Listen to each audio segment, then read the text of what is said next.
বিসমিল্লাহির রহমানির রহিম। আজকে আমরা দেখব কিভাবে নদীতে মাছ ধরে জাল দিয়ে।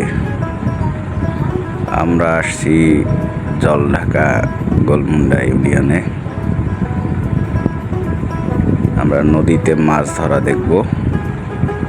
জাল ফিকানো হয়েছে, পুরো জাল নদীতে ছড়ায় ছিটে গেছে। দেখি মাছ ওঠে কিনা জালের মধ্যে। এখন জাল টানা হচ্ছে।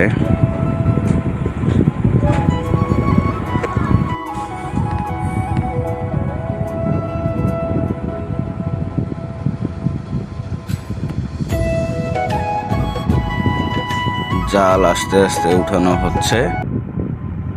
দেখি কয়টা মাছ পাওয়া যায়। মাছ তো মনে হচ্ছে পাওয়া যাবে না, ঝাড় জঙ্গল উঠে গেছে।